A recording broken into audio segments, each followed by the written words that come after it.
Түсіреміз, мемлекет мекеме түсіреміз. Шықпаймыз, неғымен шығады екен. Түлкібас аудандық ЖКХ-ның басшысы, мен келіп тұрмын ЖКХ-ға, орында жоқ, якобы аудан әкімі кет қапты, мені телефонын алмайды.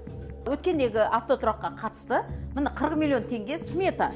Бұл сметада жазылған устройство ограждения штрафстоянки в Түлкібасском районе дейді. Егер ол штрафстоянка жеке меншіктіке болатын болса 40 миллион кімге бөлінді сонда? Ол ақша қайда? Мені жауап беру үшін, мені жауап бермейді мына кісі. Звондап жатырмын, алмай жатыр. Ләззат Балтабай қызы. Жоқ, түсірім жүргізіп жатыр. Бұл мемлекеттік мекемеде. А неге сіз сонда камераға жауап бере алмайсыз ба сонда?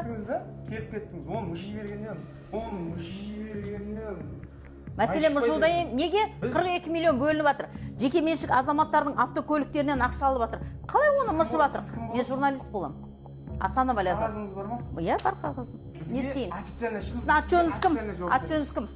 Міне. Бұл жерде отырған балды азаматтар мазаламаңыз, сырттан келіп. Кім мазалап жатыр? Сіз не істейсіз? Мен сөйлеп шығарып тастайсыз ба? Мен халықтың ақшасын іздеп жатырмын. Сіздің үйіңіз емес бұл. Бұл мемлекеттік мекеме. Мен де жұмыс жасап отырмын. Не жұмыс істеп жатсыз? Представиться етіңіз. Міне көрдіңіз ба, Түлкібас аудандық акимат ЖКХ бетімен кеткен. Мен ана штрафстоянка 47 миллион қайға кетті деп келіп отырмын. Неге жеке меншік көліктер біреудің жеке бір стоянкасында тұрады? Ақша қайға кетіп жатыр? Жауап беремін. Маған айқайламаңыз.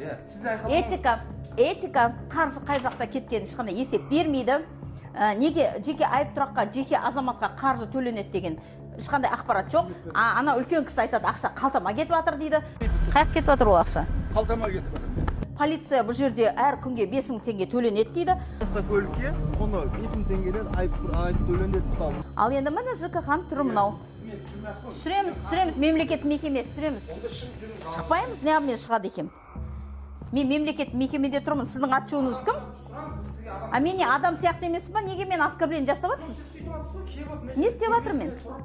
Қалай төбесіне тұрмын? Мамандар отыр, мамандарға сұрақ. Қалай официально? Мен официально келіп тұрмын. Масс-медиа заңына сәйкес мен ауызша сұрай аламын.